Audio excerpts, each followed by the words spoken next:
So a little bit about myself before I relay a little bit of my story, and if you guys enjoy it I will periodically come back and tell you a few more stories. Wealth may not run in my family, but I sure inherited a lot of ghost stories. The stories I'm about to recount have almost nothing to do with me. They are mostly to do with my grandmother, who was the sole inspiration and caretaker that I had coming from a defunct family. Thanks to her, I am currently in a good university and will be leaving for Japan in March on a full scholarship. Anyways, before I even begin to tie in where I come into the story, if I ever get that far, I think the most important thing would be telling you guys a good background of my grandmother. My grandmother was born on December 23, 1933, in Gangto Province, which is now a major province of South Korea. She was born to a poor family, her mother a poor Yangbang, noble scholar class, and her father a farmer, with 3 of her sisters, whom live in all parts of the world now, and with my grandmother being the eldest, she was already the next in line to keep the house running, cooking, cleaning, laundry, at an extremely young age, 7. If you know a little bit about Asian history, you would know she was born during the Japanese occupation of South Korea. When my grandmother turned 8 years old, I suspect my great-grandfather killed a Japanese MP, and they had to relocate to a different province to prevent my great-grandfather's execution. During the escape, my grandmother was captured and sent to Japan to what she presumed to be a forced labor worker. When my grandmother was in Japan, it started a long relationship she claims she had with what she calls our other halves. When she was telling me the story, she told me she was going to take these stories to the grave. She had a strong belief that the same antagonistic nature of spirits would claim those who spread it. However, she came to the United States and converted to Christianity, and thus her storytelling began with a devout belief in Jesus, her protector. Sorry for the digression. My grandmother was sold out to a disgraced samurai family. The current head of the household had put down his father's sword during the time of his country's war and pursued academia and business. Therefore, while he had money, he was exceedingly looked down upon by his fellow countrymen. He had resorted to living with his wife in the middle of nowhere. My grandmother was one of the 3 women workers the head had purchased as labor workers. My grandmother was the youngest of the 3, and was looked upon with great favor by the oxen, madam, of the house. She was barren according to my grandmother, and was glad to have her around the house, albeit it was never quite a true mother-daughter relationship, due to the racial implications. However, the trouble began when one of the older women workers started to have an affair with the head. During this time of Asian history, especially with war raging and Confucian values and morality taxing people's consciousness, a good wife would have kept her mouth shut and simply accepted the fact her husband enjoyed a little love-making on the side. The only thing that bothered the oxen greatly was the fact the head was infatuated with the worker. The head started to neglect the oxen, shun his own room, and would instead lie with her in her slaves' quarters. This infuriated the overly emotional oxen to no end. And it finally blew over when the worker became heavy with child. When the worker realized she was with child, she immediately tried every primitive trick to abort the fetus. She sat in cold water for a long duration during the early months, and when the swelling started to appear, she ingested a near-lethal dose of poison to try and abort the baby. The baby refused to be aborted. At this point, even my grandmother knew it was simply not possible for the baby to be alive any longer. What was growing in her fellow workers' stomach was a stillborn if they were lucky, or at the very worst severely deformed. However, the head had caught the mania of having a child under his name. He promised to elope with her in Kyoto, and forge her Japanese citizenship papers as long as she bore him a child. The head had let his intentions known too late, and the damage was already done. The stillborn continued to grow in her stomach, and she did not have the heart to tell him of the acts she had done, certain that she would have been cast out to die when discovered. The oxen certainly was not a stupid woman, and a month before the delivery, no matter how much the worker had bind her stomach, or put on many layers, she was discovered. The oxen's rage is one of my grandmother's favorite thing to tell. She was so angry that it was the closest my grandmother saw to someone dying of a heart attack out of anger. Grabbing the head's father's ceremonial sword, she dragged the girl to the middle of their large yard, where a well was kept for the little livestock they had. Cutting off her hands, the oxen cast the girl with the stillborn in her womb over the edge of the well. The head was heartbroken, and in an era where divorce did not exist, he left alone for Kyoto permanently, sending back home money every now and then to keep his estate running. According to my grandmother, this was where the other problems started to happen. When the few other forced Korean workers tried to hold a small ceremony in the girl's honor, the oxen flew into rage again, and threatened to kill all of them if they tried to throw as little bit of rice into the well as offering. Fearing the now crazy disgraced oxen, the forced workers including my grandmother hastened to obey. The first problem began with the small puddles of stagnant water that started to appear around the main wooden porch near the well. A scuffle happened between the garden worker and cookabout who was leaving water behind on the wall, but ended at that. My grandmother, being the youngest and weakest at the time, was charged with mopping the water up. She says she vividly recalls a long black strand of hair being in one of the stagnant puddles, but dismissing it as her own or one of the workers, and continued on with her day. Weirder things began to happen as winter turned into spring, and many of the Japanese servants who worked the estates were spooked very badly and left. The slaves had no choice but to remain on the estate as long as the oxen lived. Stagnant water started to appear everywhere throughout the house. My grandmother was hard-pressed to clean up all of the stinking water that the other slaves refused to touch. My grandmother was too young to fully grasp what was fully going on, and instead just followed orders. Already the slaves believed the girl who was killed heavy with child was beginning to haunt the estate. However, everyone including my grandmother knew better than to talk aloud about it. She continued to work and mop up after the puddles. One night as she was headed to bed, the oxen ordered her to sleep with her. The oxen made her lie next to her and held her like her own daughter, according to my grandmother, and this caused my grandmother then to weep. The oxen for the first time in months acted gentle toward her and helped her fall asleep.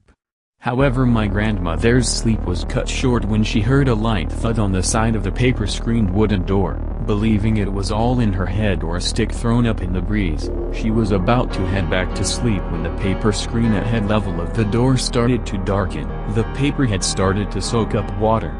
My grandmother, believing she was completely dreaming, walked to the door and opened it, to discover her fellow worker standing before her, her hands missing, and completely drenched in water, while still showing signs of being with child. My grandmother began to talk to her now deceased friend, only to be met with silence.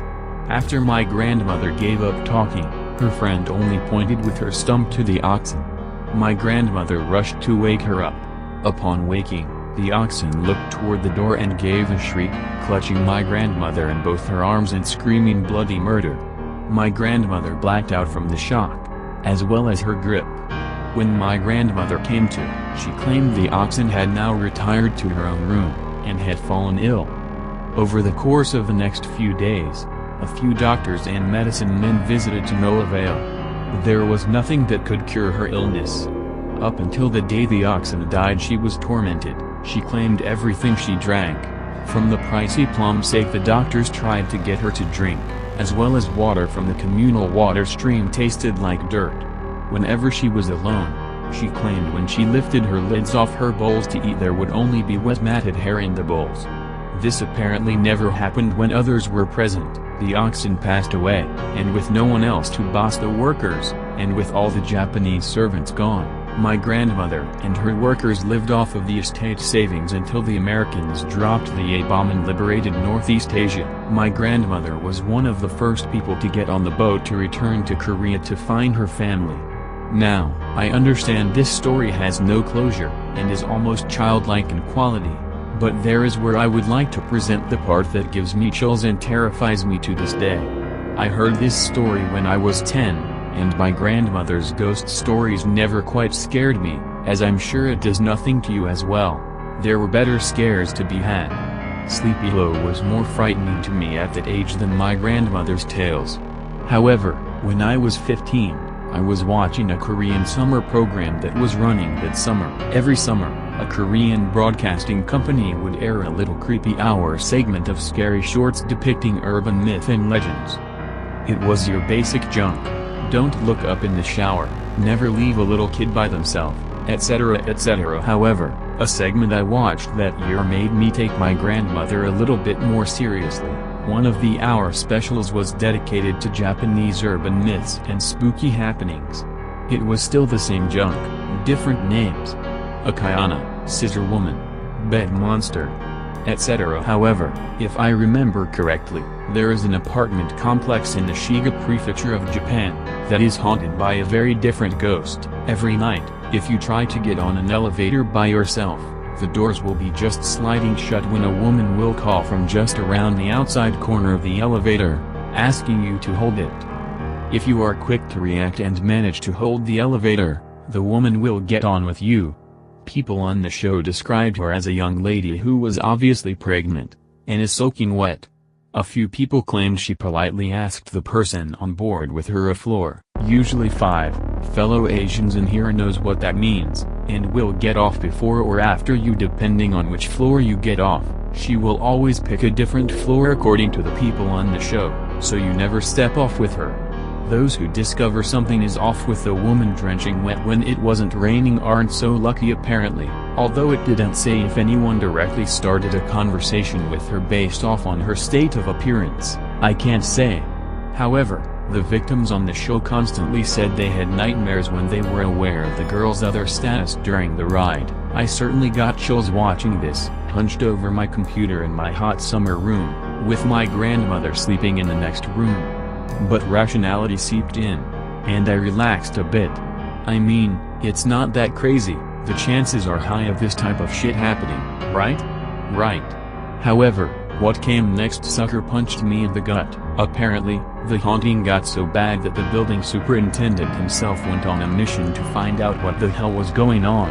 After being plagued by a series of nightmares himself, the segment went on with more and more information, but I could have recited it from memory. It used to be a noble estate. There was a disused well in the basement that was now overfilled with stagnant water and is hazardous to excavate. The head left the estate to Kyoto, and they believe someone might have died in the well and the haunting may continue to this day. I understand in the world of creepypastas and stories saying this is a 100% true doesn't go far, but I have tried my best to relay all I can recall in the most concise manner from memory. Bitters, out. P.S. I can't take full credit for any of the stories I contribute to this site or /x/. I simply transcribe what I heard from my family from memory, and will give credit where credit is due in my works, if people ever want to hear more. Credit to Bitters. 5 The Oakento post views, 3,480. Please wait.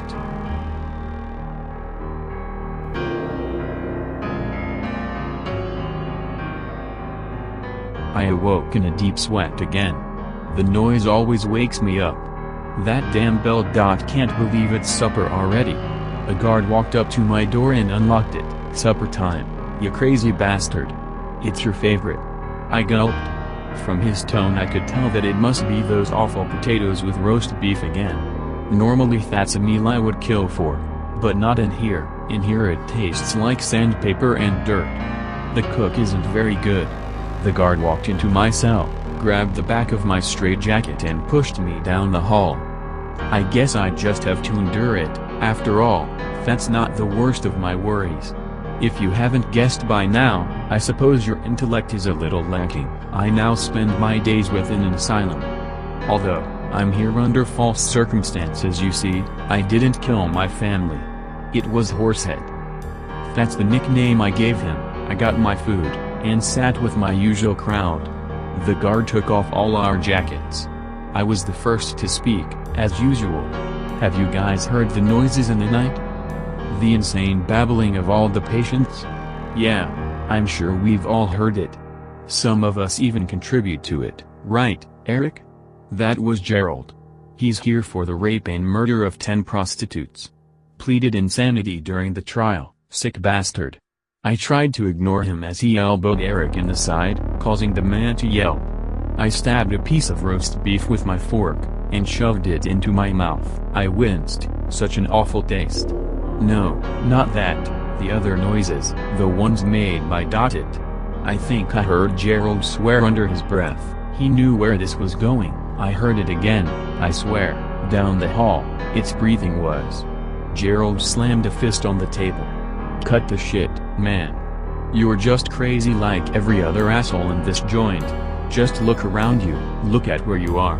I was ready to respond with a verbal insult, but I decided against it. There was no point, he could floor me easily. And plus, deep down I wondered if he was right. I've been here a while, what if I really am crazy? No, don't think like that, Horsehead is real.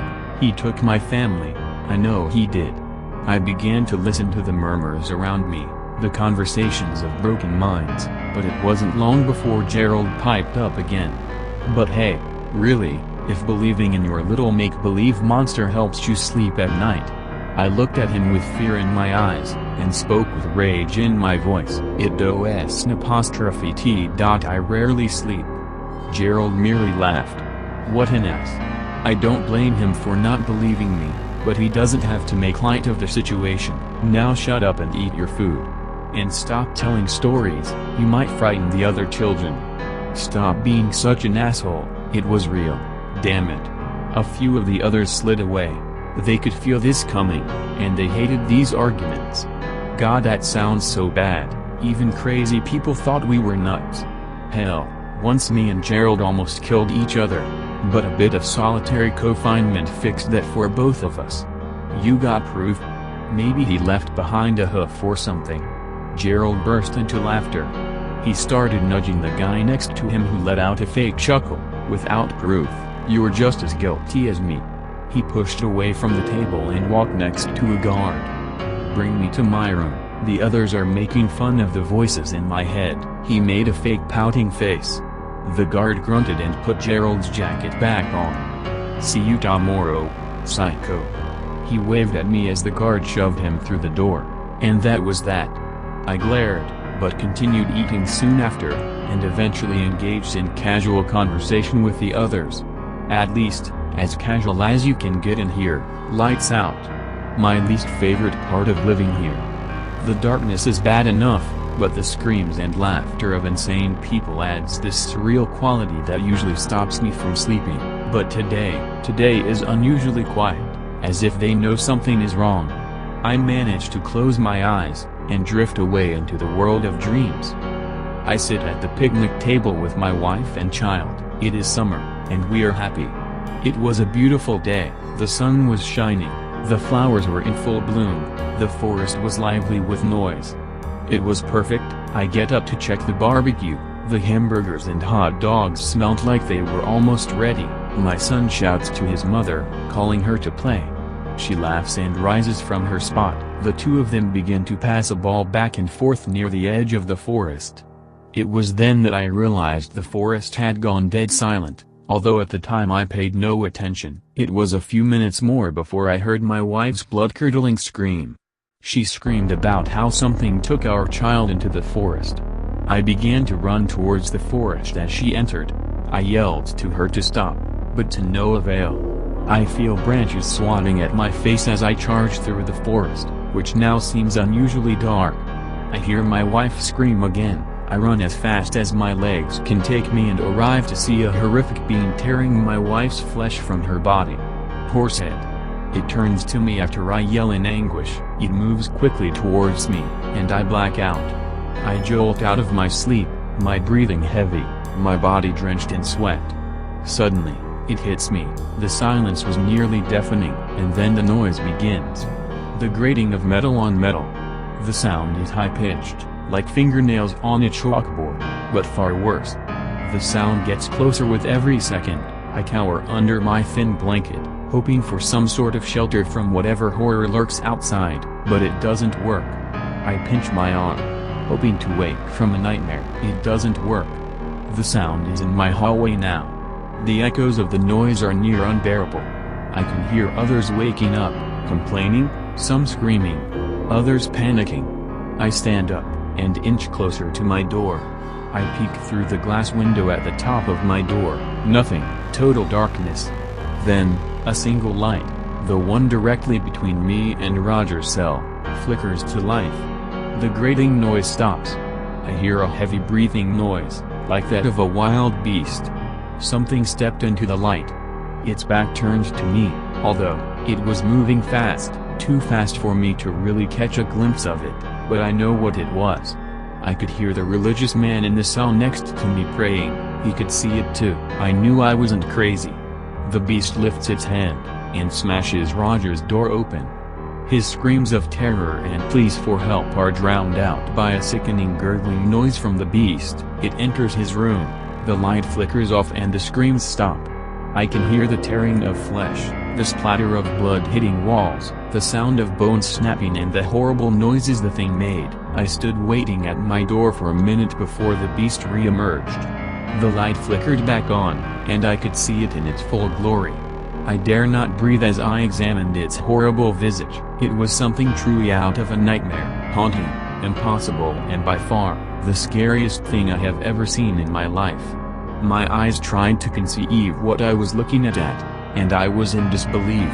Nothing like this should ever exist, but I'll try to relay what my eyes witnessed. It stood, nearly 10 feet in height, with dark reddish-brown skin, and that was the most normal thing about it. Upon its neck, was the skull of a horse that had a mane of gnarled, thin black hair that hung from the base. From there, I could see its chest heaving, in and out, with each breath, as its ribcage pressed up against the skin. The thing looked malnourished. But then everything got even worse. On its back, was a large, tumorous hump, from which sprouted 4 twisted limbs. The first limb ended in a clawed hand, the second, a 3-fingered hand, one of which ended in a blade the size of a butcher knife, while the other 2 were twisted sides that jutted out at an almost broken angle. Meanwhile, its actual arms were no better. One ended in 3 fingers, much like one of the tumor arms, but each finger ended in sharp blades, and it carried Roger's head. I gagged. The other was bent completely backwards, and ended in a blade that stretched about 10 feet back, and was dragged along the ground, which explained the grating noise when the beast walked, and below that, below the thin waist, was the legs. 4 legs, one sticking out from each side of the body. They were incredibly thin, like spider legs, and they stretched for at least 4 feet, before dropping at an almost 90-degree angle. And at the bottom of each one was, I kid you not, although by this point, you expect almost anything I bet, was essentially, what looked like, human hands. To say I was terrified by this creature was such an understatement. Suddenly, I felt a warm sensation running down my leg, and I swore, partially crying. And then it turned, and it saw me. I stared right at its face. Its eyes seemed to roll in its head, and they were looking straight at me. Slit eyes. I began to sob uncontrollably. It seemed almost as if it recognized me, from that night. It stared for a few moments before letting out a prolonged growl that sounded something like loud machinery mixed with a wheezing whisper. It raised its arm, and pointed at me before walking down the hall, dragging its mighty arm behind it. And the last thing I saw before fainting, was Roger's and, what looked like, Gerald's flayed skin wrapped around the beast's arm, dragging behind it. I heard gunfire, and a few guards shouting orders. I heard inmates screaming, I heard the beast roar. And then I heard nothing. When I awoke, there was the ringing of sirens and the shouting of officers everywhere, and the asylum was evacuated. Not to mention my head hurt like hell, must have fell onto the floor. Before I had time to adjust, all of us were placed under police custody. That makes me feel a little safer, but I know that whatever officer gets stuck with me won't make it.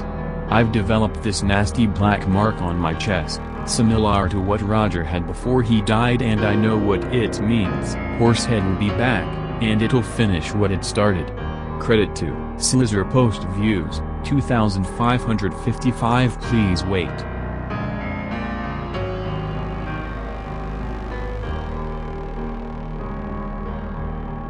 Let me start by saying that this is a very true story from my childhood, and if you visit the big library in the Nottingham city centre, and check out their newspaper records, you will actually find information about the events detailed here. This story takes place around 15 or 16 years ago.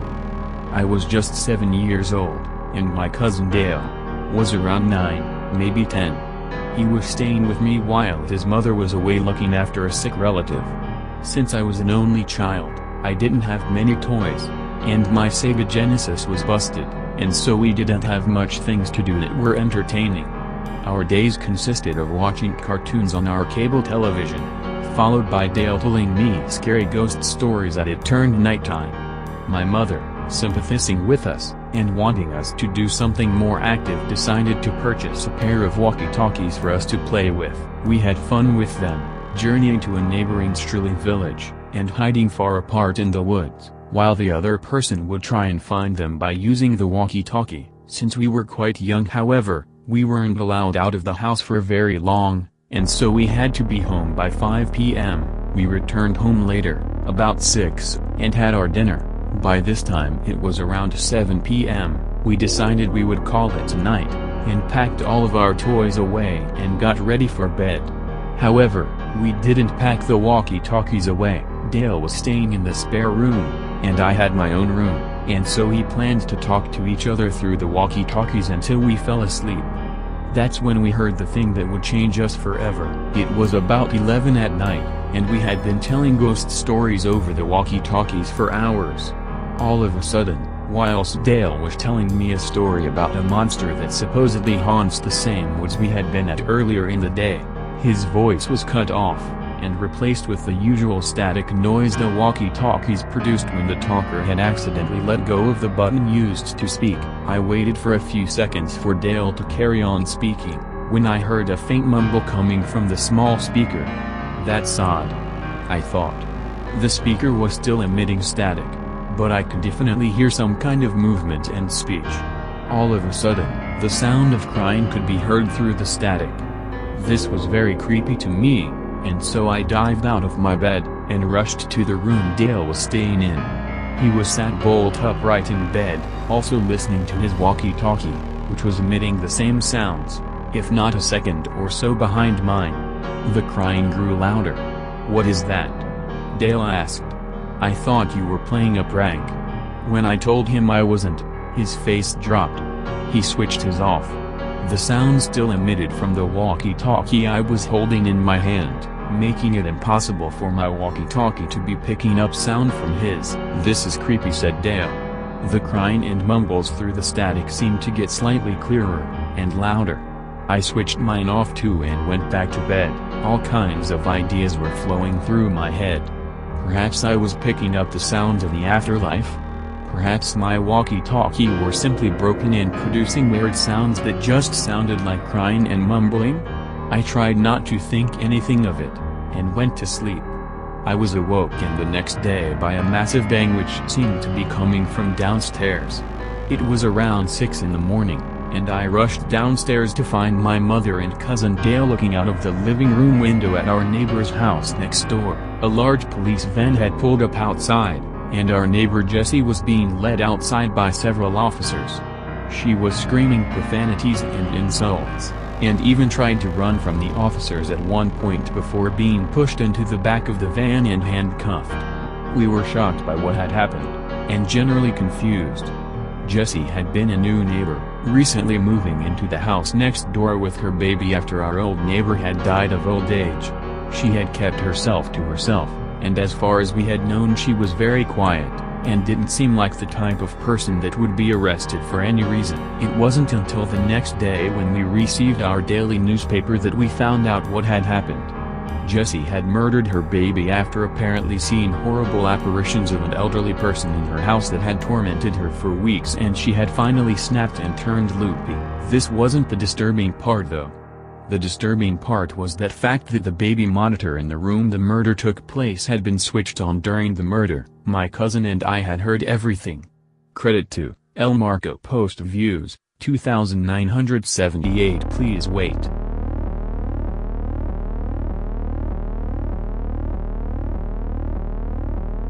There is a school somewhere in the Midwest. It's a boarding school that used to be widely known for taking in the troubled youth and attempting to restore them to a normal functioning level, and re-released upon the masses. Because of the precarious nature of a majority of the students, this school is located among 40,000 acres of desert wasteland, The main campus, located in the midst of it all, has only two outlets. The first, a gated bridge that provides a safe crossing over an ever-flooded wash, white water always rushing through, threatening to drown any who dare attempt to swim across.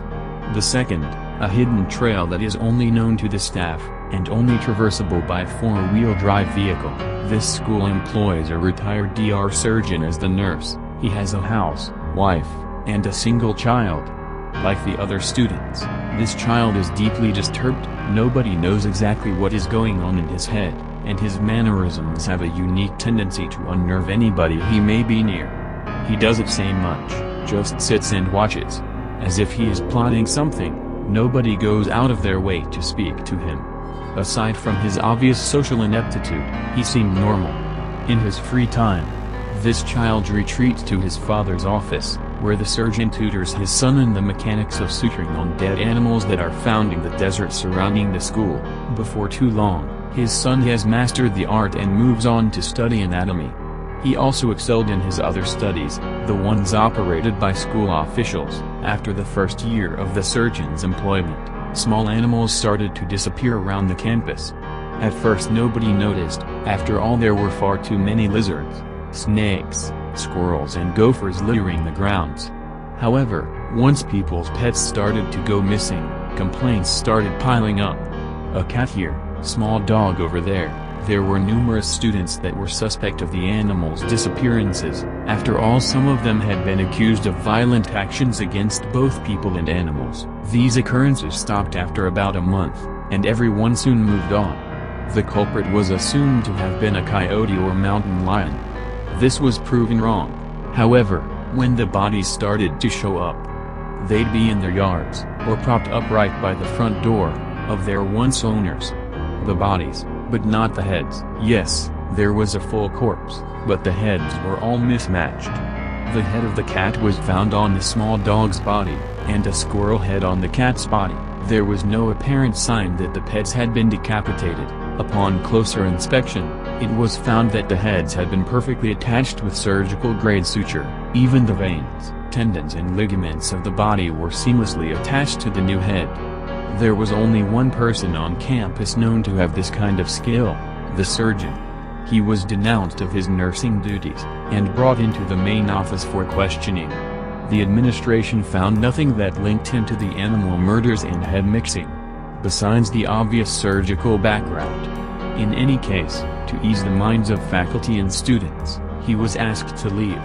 But, because of his social hardships, his son was allowed to stay to continue his education.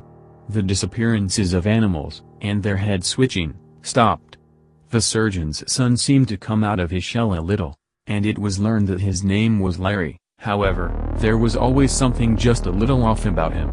People attributed it to his father being announced as a psychopath, and mutilator of animal bodies. As senior year rolled around, the annual camping trip for the seniors came up quickly. It was greatly anticipated, as this was the only time the students were not under close supervision. The class was a small one, consisting of only 10 students, Larry being one of them. There was an offshoot of the wash that was almost continuously dry, located about a mile from central campus, and surrounded by trails that lead to numerous tunnels that delved deep into the mesas that loomed over the running Washington. The first night went off without a hitch. Ghost stories were exchanged around a raging fire before each student departed in their own time to their individual tents. Larry was the only one to stay by the fire the entire night. He had elected himself to keep watch over it to make sure no embers were lifted from the dying fire and into the dry desert. A shovel, bucket of water, and backpack of camping supplies rested next to him in case anything got out of hand. The students all rose with the sun the next day, and spent the whole day exploring the caves and caverns that surrounded their campsite. That night, everything seemed to be going along as it had the night before. One of the girls, Jessica, decided she wanted to take a moonlit hike instead of sit through another night of lame ghost stories. Her boyfriend, Tyler, went along with her, not wanting her to be in the desert by herself. The other students, once again, slowly left the fire for their tents, and once again, Larry was left to tend to the fire. A loud hiss was erupted from the fire as the bucket of water was poured onto it, which woke everyone in the camping area. They all ran out of their tents, hoping to see that nothing was amiss, and that Larry had just gotten sick of watching the embers burn. But, by the dim light of the moon, it was slowly realized that both Larry and the shovel were missing. And Tyler and Jessica had not returned from their walk. The other students were sent into a frenzy, fearing the worst for their friends, and decided to split up and search the trails in the direction they'd seen Tyler and Jessica head off in earlier that night. After entering one of the tunnels, one of the groups of students stumbled into a cave with a particularly wide opening, and a fuzzy outline of something hanging from the ceiling could be slightly made out. The group approached the hanging object, and it slowly split into two forms. As they got closer, they could make out the forms as human, and the worst was realized. The two forms were Tyler and Jennifer. However, there was something horribly wrong with their corpses. Tyler's head was on Jennifer's body, and Jennifer's head on Tyler's body. The necks were crudely cut, with serrations in the flesh, and jagged edges that did not properly match up.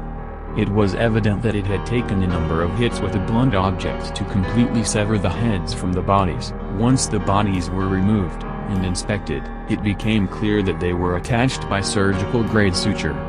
The veins, tendons and ligaments were all seamlessly attached, in exactly the same manner as the animals a few years earlier. A huge search was continued for Larry, now not only because he had gone missing, but also because he was the new suspect for the animal mutilations and the new mutilations of two students. After 2 weeks, and no trace of Larry, the school was officially shut down. The students were transferred to other schools who specialized in rehabilitation of troubled students, such as this one. And the staff all found new careers in new states. The campus was completely deserted, for 25 years. After this time, the school was reopened, only this time, it was for students who wished to prepare for college. Along with a rigorous academic schedule, each student was assigned a work crew to be on to aid in the upkeep of the campus. One of the crews was to create an irrigation system leading from the wash, that had long since slowed from rushing rapids, to a nice rambling stream, into the campus to water the lawns. The starting point was near the old campsite where the disappearance of the two students had occurred. After digging the form of the ditch, cement was poured. The crew left the wet cement to set overnight, clearing all the tools from the area, and returned the next day after classes. One of the students noticed something etched into the cement, and pointed it out to the rest of his crew. Scratched into the now dried cement was the name Head Mixer Larry, with a lone blood-stained shovel resting against a nearby tree. Credit to a school in Arizona. If you know the story, you know the school. Post views, 2,631. Please wait.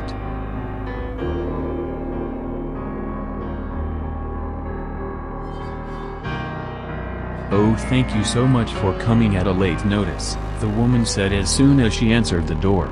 No problem, miss. It's my job. What can I do for you? I replied naturally with a smile. Well, my sink's been acting up lately.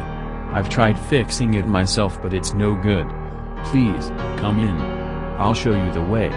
She stepped aside, making a gesture to invite me in. I nodded with a smile, ready to provide service as usual. She led me into the living room. My son is sleeping in his room. Can I ask you to try to keep it quiet? Yes, of course. I'll do my best. I couldn't help but notice that she was missing 2 fingers on one hand. Not wanting to be rude, I made no mention of it. That would be much appreciated. Would you like a drink? A cold soda or maybe just water? She offered. Oh, water is fine, thank you. I'll be right back then. Go on and take a seat. She slowly made her way into the kitchen, but not without glancing towards the hallway. I couldn't help but notice how pale and weakly thin she looked. The poor woman wouldn't have the slightest chance if a robber or a murderer happened to sneak in her house. I wouldn't be surprised either. It truly was a nice house. I turned my head to the hallway and took a deep breath. Then I noticed it, a faint odor. Whatever it was, it didn't smell so inviting. I could tell though that an effort was given to cover the stench with air fresheners. I would know, I've done it before. I was making a move to get up when she walked back in with a glass of water. Here you are." She placed it gently on the glass table and while doing so, revealed what looked like a small, ringed bruise on her forearm. "Miss, is your arm okay?" "I thought I saw a bit." "I'm fine," she answered hurriedly, retrieving her arm to her chest. "Would you like to see the sink now?" she insisted, rather. I got up and followed her after sipping on the glass of water. We passed by the hallway and I heard muffled shuffling in what seemed to be the first room to the left. I saw two shadows on the foot of the door. "Mommy? Can I have it?" a small voice asked softly behind the doors. The woman stopped in her tracks and turned with a bewildered look that was quickly masked by a smile. "Honey, go back to bed," she said with a cold tone that didn't match the smile on her face. "Mommy, can I have it? I'll be good this time. Please." "Her son, I assume," pleaded. "Ma'am, I think your child needs something," I said, hesitant. "He'll get it in a bit," she said to me, then to her son, "Sweetie, just be patient. I'll get it to you later, I promise." Immediately, she walked away and I followed, a little uncomfortable now. There was scratching behind the doors. "Was that your son?" I asked with caution when we arrived in the kitchen. "I think it got clogged when I dumped some leftovers there." I wasn't thinking clearly and instead of putting them in the dispenser, I tossed the food down the drain. It was just cut up meat, so I figured it wouldn't be a big issue. "I guess I was wrong," she explained, completely ignoring my question. I decided not to push it. "Well, let me take a look." She moved aside and I began taking out some tools. She stayed in the kitchen, leaning by the fridge, watching me. After a while she walked to one of the drawers and opened it, pulling out an item. I couldn't tell what it was as I soon disappeared under the sink. After a few minutes of silence, she asked, "You like helping people, right? Isn't that why you decided to go for this job?" It was actually a lack of ambition and non-caring parents, but seeing as I didn't want to be rude, I merely nodded and even tried to play off as the good guy. "Yeah, I like helping folks. Nothing better than knowing you've made someone's life easier, right?" "Right. Yes. Service." More silence followed, which lasted longer this time. I popped my head out for a bit and reached for a wrench in my toolbox. She noticed the ring on my finger. "I see that you're married. Any kids?" she asked, hands behind her back. "Two, yeah. My wife just gave birth to our youngest 2 weeks ago," I answered with a genuine smile. "That's lovely. Congratulations." She paused, opening her mouth as if to say something, only to go back into silence. With the look on her face, it seemed as if she was contemplating something in her head quite seriously, struggling for the right words. And then I saw on her face something I probably already did at the moment of our meeting but ignored: exhaustion. "Look, you seem like a nice man, so thud." We both snapped our heads in the direction of the hallway. I was about to speak when another thud stopped me, louder this time. The woman looked at me with hesitation. After one lingering look at my ring, she stepped forward. "You better go," the woman said coldly, trying to ignore the sounds that now have much shorter pauses in between. "But I'm not finished. Leave. Right now." I could see the unsettling look on her face, so I obeyed and packed my things right away. When we passed by the hallway, the door to the boys' room began to rattle wildly. "Mommy, please. Let me out. Can I have it now? I want it, Mommy." "Goodness, you have your child locked in there?" I asked with such shock. She was pushing me towards the door now with the hand that was missing 2 fingers. I turned around sharply and she pulled out the knife she'd been hiding behind her back. My widened eyes met her frenzied ones. "If you take a single step towards me, I won't hesitate to hurt you. I've done it before. Done it plenty of times. Oh yes, I've killed a lot of men. But I was just doing my job, you see. Just doing my job. Isn't it a mother's job to protect her child? Huh?" I stood there, my feet frozen and glued to the floor, not knowing how to respond. "Isn't it?" she yelled suddenly, causing me to jump. The door stopped rattling and returned to creating loud thudding noises. The boy was repeatedly throwing his body against it. "Listen, let's just be calm and talk about this. Put the knife down and we'll know. No more. This has to end. No more of this." I've sacrificed enough. I'm tired. She solemnly turned towards the hallway. Right at that moment, I could have easily disarmed her and turned the situation around. Things might have ended differently. But something in me was screaming to just run out and call the police. I'm sorry, sweetie. I've done my best. But I can't keep doing this. It isn't right. It isn't right. She turned back to me, knife-flowered, eyes pleading.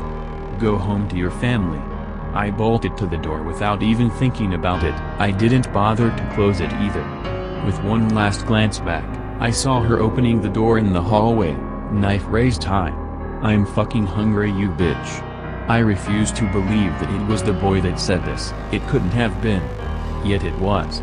Screams from both child and parents were heard. I threw myself into the work vehicle and drove a couple of blocks before realizing I had to call the police. Oh my goodness, did you hear on the news? About what? A plumber called the police after fleeing this one house he was working at, which is near the area, by the way. How exciting. Let me finish. Geez. So the police arrive there and the first thing they see is a woman's mutilated body on the living room floor. She was all chewed up. Her face was barely recognizable and her stomach was ripped open with the innards gone. They investigated the house and found a room with rotting corpses that were in the same condition as the woman's body. A lot of them were workers like plumbers, electricians and whatnot. There was a broken chain leash right beside the pile of bodies. Oh Jesus, we're eating. This is why I would never get a dog. Oh no, it wasn't a dog. They examined the woman's body since it was the freshest, just died a little before they arrived apparently. She had bite marks on her limbs. Human bite marks. They were also pretty small. Too small to be an adult. You're not saying? No, that's messed up. They found out that she has a son. A little boy. He's missing. Credit to Pandora post views, 17,824. Please wait.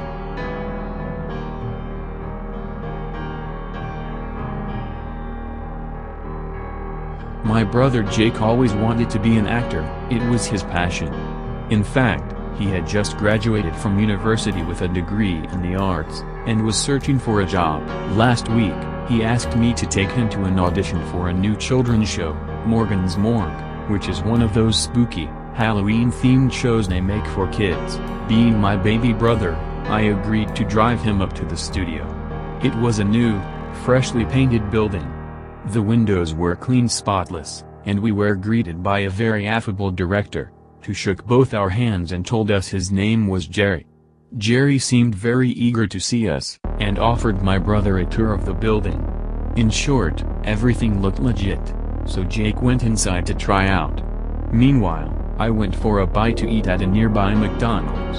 About an hour or so later, I went to pick Jake back up, and boy was he excited. He described how he nailed the performance and that they were going to give him the lead role. I congratulated my little bro on his accomplishment, but he did have one request. Now, Jake didn't own a car, so he needed me to drive him to all his shootings until he saved up enough for his own ride. I agreed, but made him promise to pay back all the gas once his first paycheck came in. This routine of hauling my little brother back and forth became pretty old after a while, but I stuck with it. Things got a little odd after the third day of filming for the pilot to Morgan's Morgue. My baby brother looked a bit ashen when I picked him up, yet he seemed as dapper as ever. Concerned by his pale appearance, I asked Jake if he was coming down with anything. While he admitted to minor fatigue and a very mild stomachache, he linked it to a slight stomach virus. The fifth day was far worse. When I stopped by Jake's cramped apartment, he was waiting for me like always. But something was very off.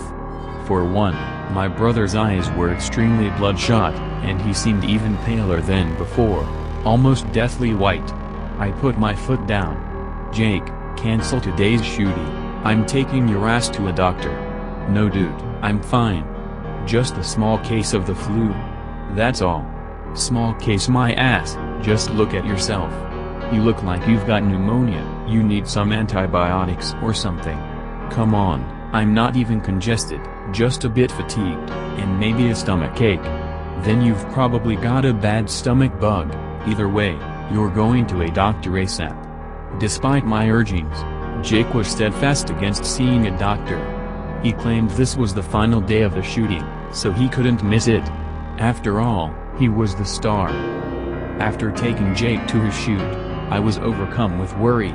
Now, I'll tell you something, when somebody is that pale, there is something incredibly wrong with them. However, when I picked up Jake, he seemed as happy as a lark. Even though he looked like a ghost at this point, he clutched a small tape with a look of utmost pride. On that tape was the pilot to Morgan's morgue. I'll admit, I didn't know much about the show proper at this point.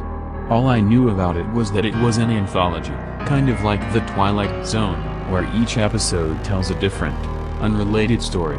Each of these stories would be tied together with a framing device. As we rode home, Jake was frantically telling me the plot of the show. The framing device was apparently a large laboratory, morgue run by a mysterious caretaker called Mr. Morgan, who lived with 2 talking bats. Since the show has fairly low budget, the bats were just puppets. Jake played Mr. Morgan, thus making him the star. In addition, he did the voice of one of the bat puppets. On the ride to my apartment, I again urged Jake to see a doctor, but he first wanted me to see the pilot real quick. Reluctantly, I agreed. When we got to my place, we both plopped down on my big, musty sofa. Jake was quite literally walking on sunshine, even though he looked like a Phantom of the Opera. Even though VCRs are obsolete, I still had one plugged into my boob tube, mostly because I'm too lazy to get rid of it. With a jump in his step, Jake put the tape in and sat back to enjoy his first masterpiece. There was no theme song or intro of any kind, most likely because they hadn't done the final editing yet. The show just skipped right to Jake, dressed up in lab coat with Frankenstein hair. I couldn't help but notice that, at this time, Jake was pretty much his normal color. Jake, as Mr. Morgan, looked directly at the camera and said good evening, and welcome to my morgue. He walked over to a nearby bookshelf and picked out a black, rigged-looking book. Mr. Morgan said for our first story tonight. And then he was cut off in mid-sentence. The camera cut to an obviously fake bat puppet. I'm not gonna lie, that thing was hideous. It looked like it was made from one of those cheap gorilla masks you see at party stores, with yellow eyeballs that were obviously repurposed ping pong balls. It was so greasy. It called wait. In a voice that sounded like Jake doing a fake Transylvanian accent, Mr. Morgan looked back to the bat. In this shot, I noticed that Jake was somewhat pale. Normal for a show to be filmed out of order, but still jarring. Then, another bat flew into picture. This one was far, far worse. It looked almost real, and talked with Jerry's voice, but with a deeper, almost evil inflection. Its eyes were pitch black, with practically no shine to them, and hair that was so greasy, so matted that I felt somewhat queasy. Suddenly, real-life Jake gave out a long, labored wheeze. I burst out of my chair, grabbed my brother by the arm and said fuck the show. We're going to the hospital. Jake didn't seem to have the strength to object. I must have did twice the speed limit as I drove Jake to the urgent care, at least. Poor thing, he looked so pale. We rushed into the building, with me almost holding Jake. The doctors could see that something was very wrong with him almost immediately. As they took Jake to be examined, I decided to return home, to relax myself. That stupid tape was still playing when I got back.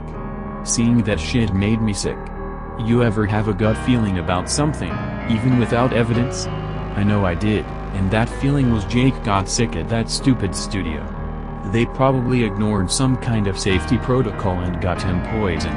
A sudden urge to go down to the studio and grill that Jerry fellow overcame me.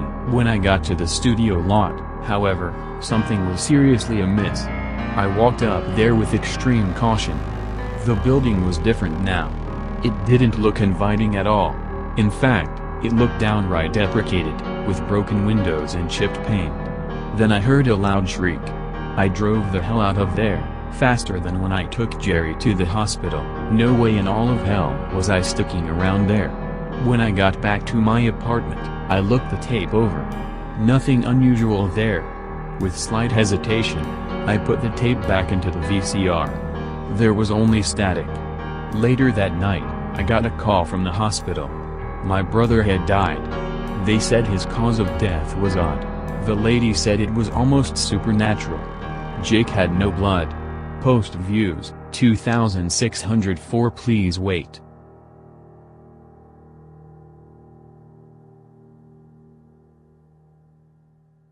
Outside, the night air breathes, shaking the tree branches and making you so much gladder that you were inside, snuggled up on the couch.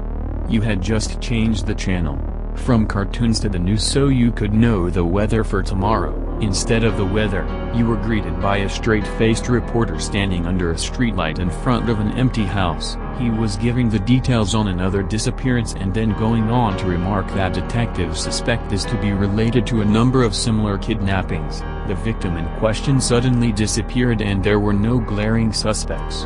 No one person who had the failed alibi or the motive to have done it. The only thing anyone knew was that most of the victims were teenagers, all supposedly good kids, whether or not their record said otherwise. You narrow your eyes and sigh. This had been going on for a while now. You weren't bothered at first and you knew that all you could do was feel some sort of sympathy for maybe a moment or two. You didn't know any of these people and it didn't immediately affect you. However, now that this had spanned over at least a month, you were beginning to grow worried, mainly for Nemai. Nemai was your best friend. Some time back, you needed a place to stay and Nemai was kind enough to offer. She had kept offering until you had agreed. She told you that you didn't need a job or anything. You were just supposed to clean up after yourself. She would do the work and bring in the money. Now that you thought about it, Nemai's job is a sort of mystery. She never did tell you about it, because you had never bothered to ask. All you could gather was that it required her to be out of the house by midnight. Nemai, you call. A feminine grunt answers from the adjacent bathroom. Where do you work? I work as a bartender in a club, she says after a pause. Why do you ask? Why do you need to be out at midnight? My shift starts at midnight. You glance at the clock. It was 11 p.m. Okay, just wondering. You change the channel to a black and white movie. Nemai steps into the room, glances at the TV, then at you. She is combing her hair out with her fingers, her head tilted to one side. What? Have you seen my silver hair clip? She sounds agitated. No? Isn't it in your room? Oh, right. And she turns to leave, her heels clopping with urgency. I'm going. Okay. You listen for the familiar click of the door and its lock, then pull on your headphones and return to your laptop. You wonder why you're watching pony videos and decide to leave YouTube for Google for a bit. It's 11:45 p.m., but you aren't ready for bed yet. Far from it. It was as if you were a creature of the night. You laugh a bit at the analogy then type away, the music blaring. 15 minutes pass, maybe 20. You begin to think about your routine day-to-day life. You never really had questioned that. You never knew what time Nemai came home. You just knew that by the time you were up, she was already dressed and making breakfast. You also knew that the breakfast she made was the best. It always had meat in it, usually beef, and you also knew that she never ate what she cooked either. Now that you thought about it, you've never seen Nemai eat anything before.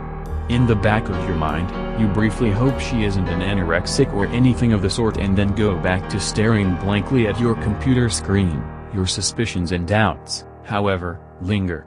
You had fallen asleep in front of your computer again.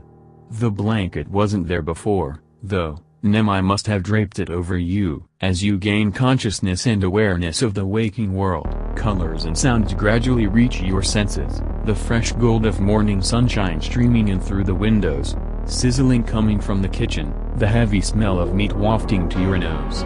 You sit up slowly, bones popping, and dry yourself to the bathroom to wash up before going to greet Nemai, who stood at the kitchen stove. Morning, Nemai, you yawn. Morning. She answers robotically. So, when'd you get home? You take a seat at the kitchen table, before you woke up. Oh, right. You glance away and rub at your eyes. Did you enjoy your sleep? Your stomach gurgles. You say absent-mindedly, wiping the drool from your lip. Good. Breakfast is silent on your part. You ate and Nemai sat across from you, speaking. She tells you that last night went better than she expected, and that she wouldn't be out for very long tonight. You don't know how to respond to that. After all, the time Nemai comes home is still a mystery as far as you are concerned, but then she reveals the news that she would be purchasing a new house soon. That shocks you. She explains that it would be for the best. She figured it would be a good little gift to celebrate her moving up in the world. You smile. You're happy for her. The rest of the day is routine. You help Nemai with housework, then the two of you part ways, you to your computer, Nemai to her books. You learn that there was another missing person, a 16-year-old boy. He was reported as missing earlier that morning and there's been a frantic search party ever since. You sigh, mumble an "oh well" and scroll down the page further to look at the included images, just in case you happen to see this kid. Beneath the picture of the victim, there is a blurb of witness testimony. Last night, they had seen two small figures together. What actually worried you about that was that the witness stated they saw these figures at a time when Nemai was out, midnight. You let your mind wander about this. What if Nemai had been nearby? What if one of those figures was Nemai? You break out into a sweat. You decide that maybe you should just leave your laptop for a bit so you could think and consider the large possibility that one of those figures wasn't Nemai. There are a bunch of small people in the city, after all. You glance at your digital clock. Maybe you should go see where Nemai goes out at night, just in case. You deserve to know. I'm going. Nemai called. Okay. You answer as you pull on your jacket. You wait for the door to shut and Nemai's fading footsteps before you set out to follow her. You stay as far from Nemai as you could, keeping her tiny frame just in sight. The streets she travels are dark and lonely, with only the occasional flickering street lamp to offer any light or friendliness in the night. You aren't totally sure if there were any other forms of human life besides you and Nemai. The fluorescent lights played tricks on your eyes, casting strange, twitching shadows.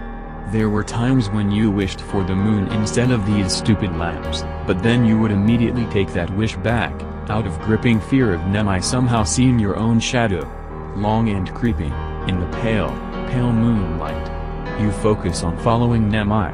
You mimic Nemai's footsteps so she can't hear you. You make sure to avoid puddles and trash cans and discarded bottles and other objects that would compromise your mission. She stops in the middle of a dead-end street with no signs, nothing to indicate where the both of you were.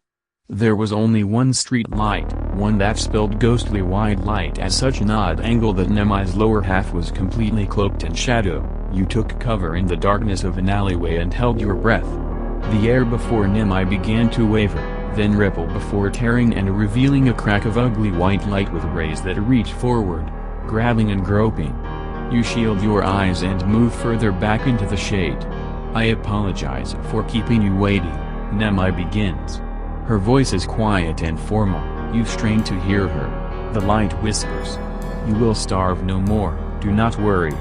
Yes, it has been eating, quite a bit, actually. With this, you shall live longer and no blood is wasted. You wonder what it is and whose blood she is referring to. The light whispers once more. It suspects nothing. I pray that you hold out for a little longer. We are moving later this day. It will not suspect a thing.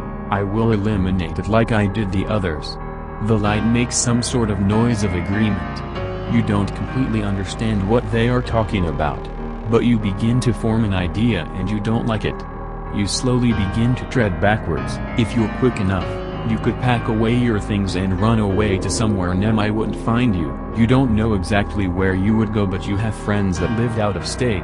You could contact them, ask them if they'd let you stay with them for a little while. You slowly turn around, your back to the strange scene and tears budding at your eyes. You suppose you'll have to think about this betrayal later. Where exactly do you think you are going? You freeze. You can feel Nemai's stare on your back. I suppose I'm through with you now. I'd rather have just taken you in your sleep. You break out into a run.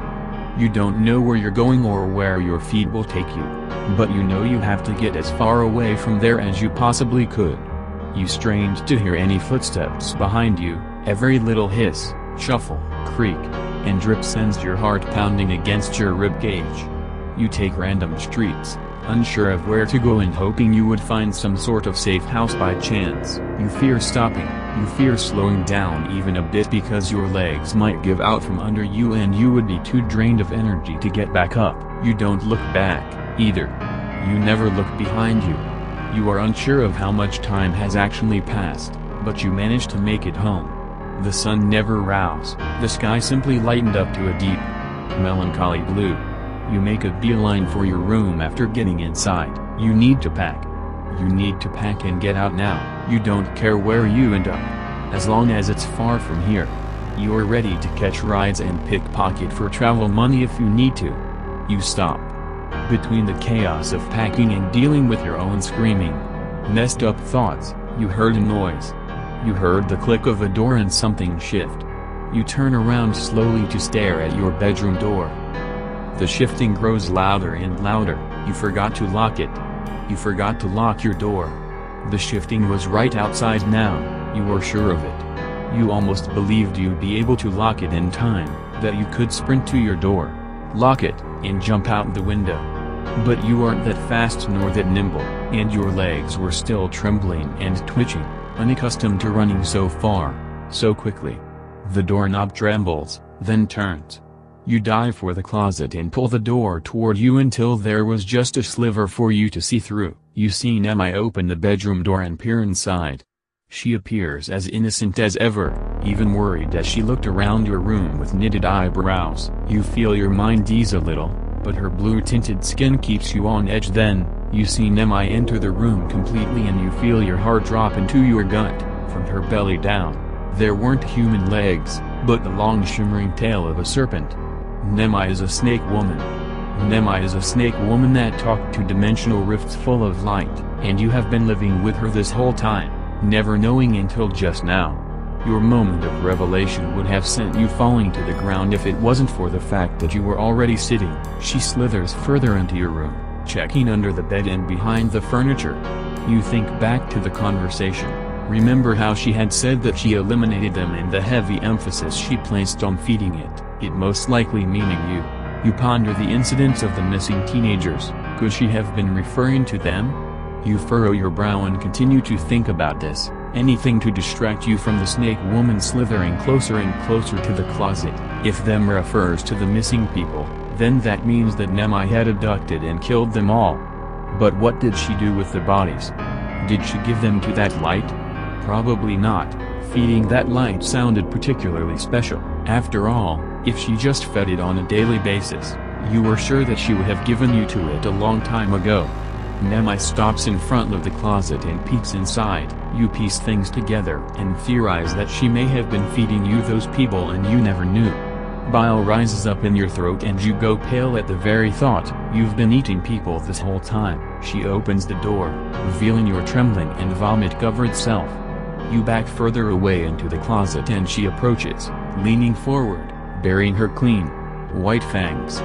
She steals your soul away. Post views, 2689. Please wait.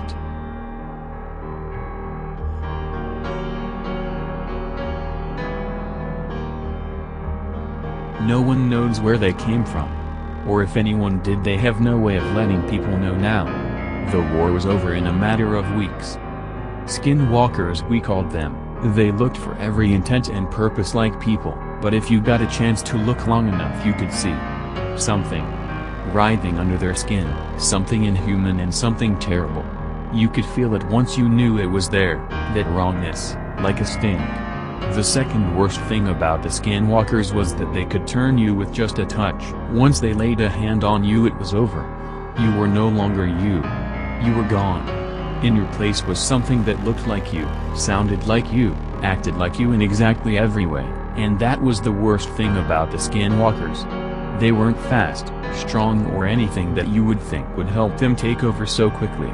Instead it was the fact they could make perfect copies of who they took, indistinguishable from the real thing. Their skin wouldn't writhe unless they let it, and apparently any blood tests would turn up identical. Anyone who went off alone could never be trusted again, because you just couldn't know if it was really them who came back. They could talk to you like your lost friend or your lover or your parent, and you could never tell the difference, that is, until you felt their hand on your shoulder. And then it was too late. Yes, that was the worst thing. To have someone you love, someone you trust, turn out to be one of those things all along. You had no way of knowing when the switch had happened, only that you had trusted a monster all that time. As I said, the war, if you could call it that, ended quickly. I can't give you any real detail on it because we never got a chance to find out. My best friend Ryan and I had managed to get on the run with a pair of guys, Jeff and Bobby. We'd run into each other in the early days of the panic. With the walkers closing in and nowhere left to run, we fell back to Jeff's apartment. We tried boarding the entire place at first but quickly realized we'd never be able to keep it up. Too many entry points. Instead we grabbed everything we could and holed up in his bedroom. Luckily he and his mother had gone on a shopping run when they found out about the panic. She had been grabbed as she was about to get in the car. With nothing else to do, he had locked the doors. Ignoring the begging and the pleading of the thing that wasn't his mother, he had taken off. On the way he had picked up Bobby. That was when they ran across us, scared shitless and without a clue. Stupid bastards took us in. It was lucky for us, but it was a risk they shouldn't have taken. I don't think I would have, either way. With the impromptu shopping, food and water wasn't an issue. The problem we faced was very simple: how long can you go on without hope? The war had ended quickly. Of that much we were sure. The last things we had seen on the TV before the power died hadn't been very promising at all. Being trapped in a room with 3 other guys and knowing that humanity has died off, how long can a man go without hope? Knowing that you're all that's left. You are trapped in the room. You have no power. You are pissing and shitting in buckets that you empty out the window.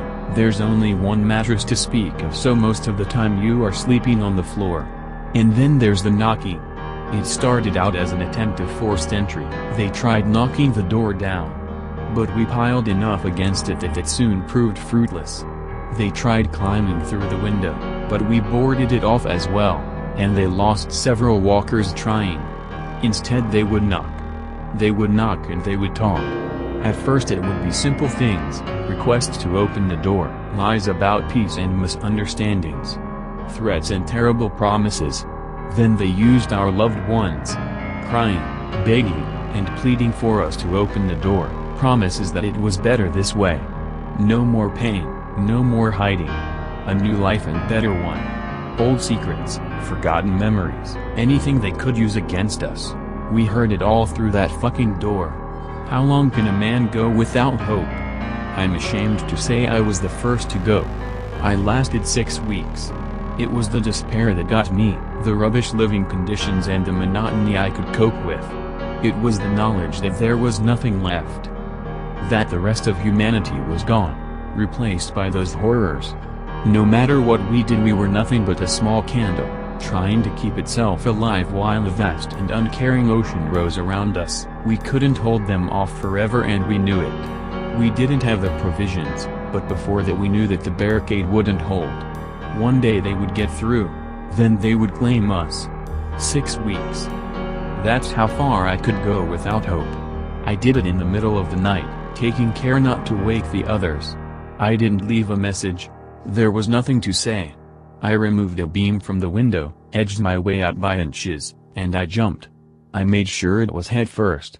I didn't want any chance that I could survive, lying on the street in agony waiting for them to come for me. 6 weeks, that was enough. They carried on without me. I suppose there was nothing else to do. Bobby was the next to go. He lasted another week. He left a note. I don't know what he would have said. I don't know what got them to do it. I don't know how they pulled it off, but the other 2, Ryan and Jeff, made a break for it. They must have realized they couldn't go on living like that, trapped and waiting to die. Instead they chose to go out and die trying. They padded themselves up in makeshift armor, putting as much between them and the walkers as possible. They actually made it to the car before Jeff was taken down. My friend was already in the car. They were completely surrounded. He could try and get the poor bastard and they could both die there, or he could run and leave him to have his makeshift armor torn open. He took the first option. What would you have done? I reckoned he regretted that in the days to come, knowing him. Some things a man shouldn't have to go through alone. He's in the Arctic somewhere now as far as I know, hiding out in the wilderness. The last man. No hope, just carrying on day after day. I don't know how he does it. It doesn't matter in the end, he'll be found eventually. I know him, I know how he thinks. If anyone can track him down, it's me. I never looked down, that was the problem. I knew that if I saw the ground I would never let myself do it, and I would climb back through that window and go another fucking day with the shit food in the bucket and the knocking and the voices and the empty hollow fucking despair. So I didn't look down, not until I was in the air. I wish I had, because I never hit the ground. There were too many. Waiting, watching, grinning. It's better this way, no more pain, no more hiding, no more fear and no more despair. It's better this way. No need for hope, no need for warmth, no more worry and no more waiting. It's better this way. I hate what I have become.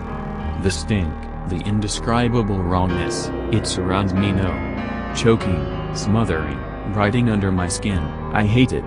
I hate it all. But it's better this way. XXXXXAN. This was mostly written at about 4 in the morning after a pretty rough nightmare I had. I tried to capture what upset me the most from the whole thing, but as I'm sure you all know, something always gets lost along the way. Either way, I hope it was still good enough to upset other people. Is that wrong of me? Credit to Scott. Post views 3,222. Please wait.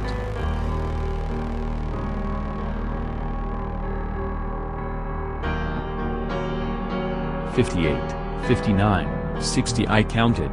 Josh took note. We moved on to the next box, this one full of electrical wires. I began counting. It was nearing 12 o'clock at night. Inventory was tedious, the warehouse was hot and had no AC, but we were getting paid overtime, which made it worth it. We were the only two left, everyone else was gone hours ago. There was still a lot of work to do, but we didn't mind. Every couple of hours we made a run to the nearby taco chain to keep us energized.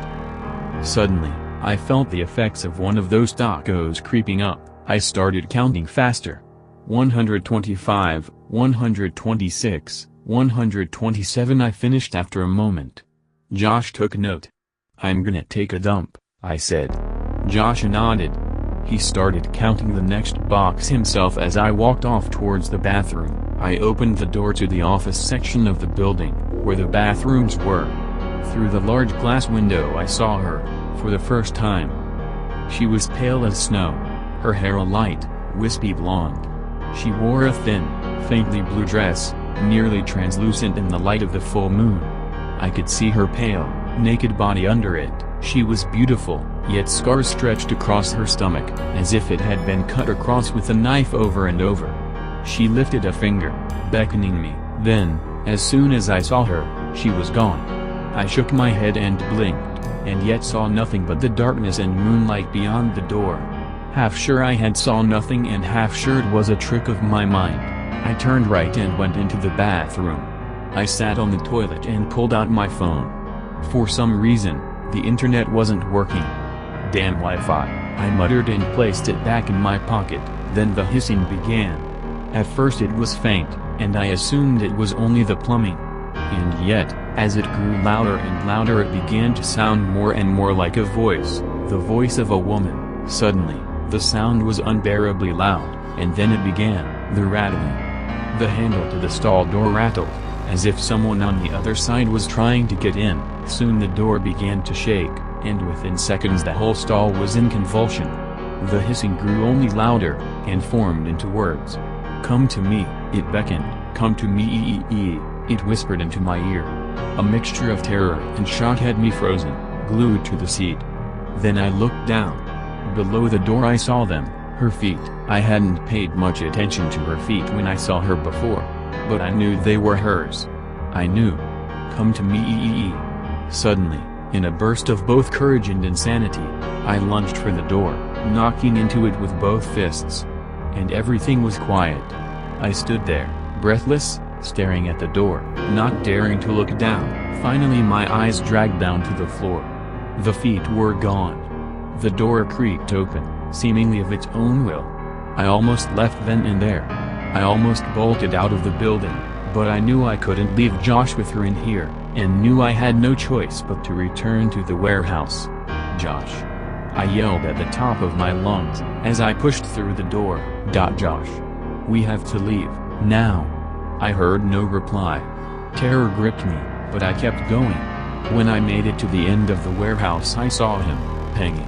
His feet were tied together with electrical wire, his fingers severed. He hung upside down from the ceiling, a pool of blood gathering beneath him. Above his pelvis, a large gash ran across his belly, and his entrails spilling from the wound. His tongue was stretched out across his face, a long, crude, rusted nail driven through it into his forehead.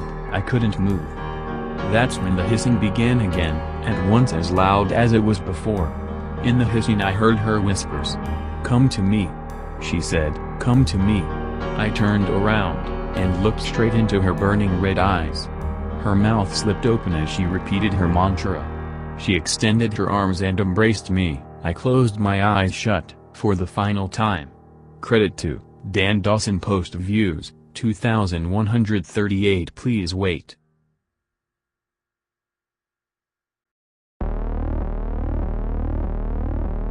This is not a fictional story.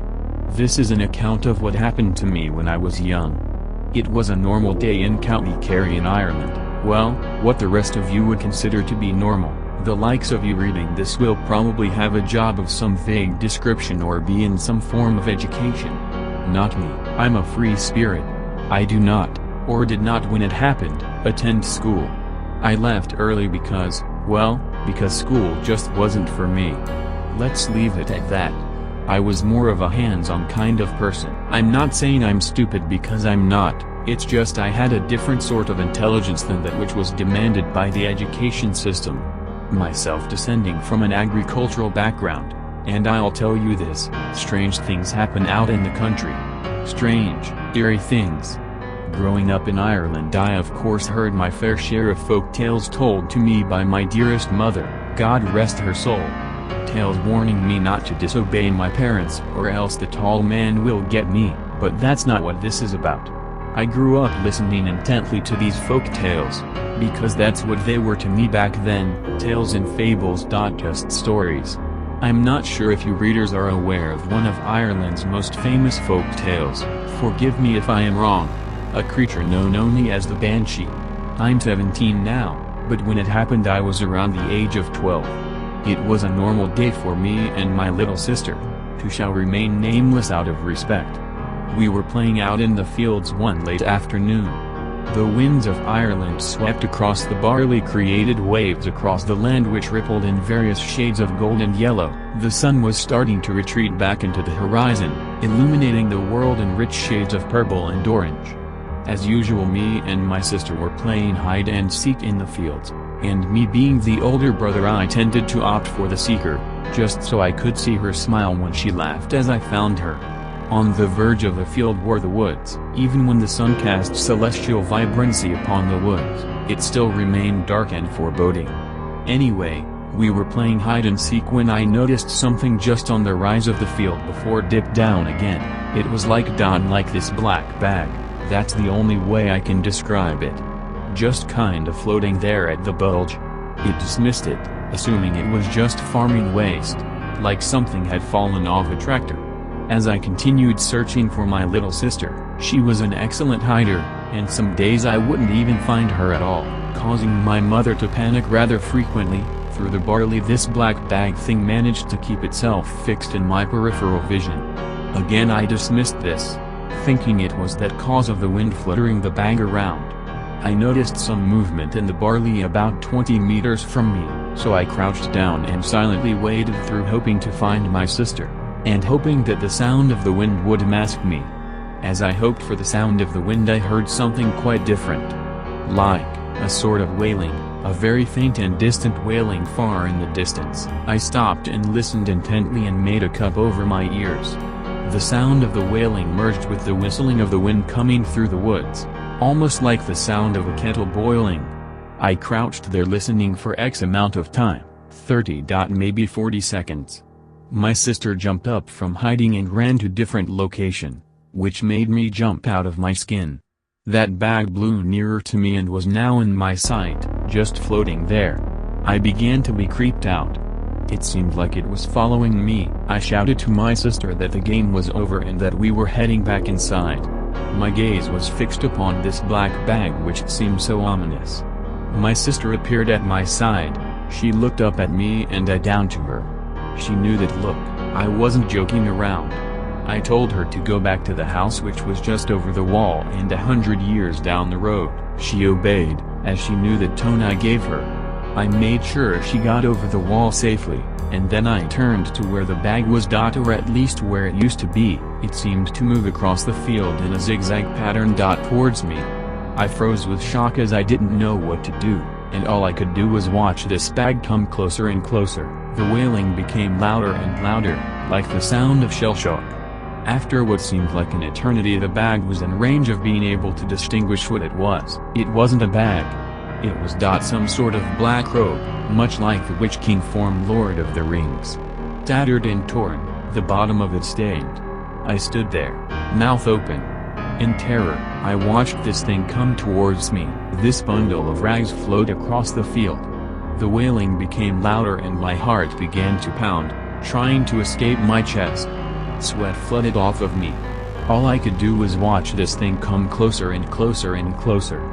The bundle of rags stopped several meters in front of me and the wailing stopped. All I could hear now was my heartbeat in my ears, like some ancient primal drums of war thumping away. The bundle of rags rose from the ground and emitted a blood-curdling shriek, a piercing scream which deafened me briefly. I held my ears and felt the blood trickle out of them. A hooded entity filled the robes. It stood tall and thin, long white hair flowing out of the hood. It then turned to me, and looked right into my soul. I felt this sharp pain in my chest. I clutched my chest in agony and writhed on the ground. It let out the same deafening scream and I noticed through fighting back tears that it was a woman. Pale and hollow she looked. It pointed at me with her long, skeletal fingers and then it pointed in the direction of my house. It then looked directly back into my eyes, and as quickly as it attacked me it disappeared into a bundle of rags on the ground. I lay there in the earth, panting, sweating and looking at the bloodstains on my hands. I lay there, in pain and in fear. It was then I realized what I had just seen, the omen on bad news and death. The banshee. It wasn't coming for me, it came as a warning. I had to get back to the house. I stumbled up from the earth and eventually ended up in the house. I found my sister standing in the kitchen, silent, in shock. She didn't hear me crash through the door. I startled her when I touched her on the shoulder. She looked at me in horror, tears streaking her face. Speechless. She looked at me then looked to the floor, where my mother lay. Dead.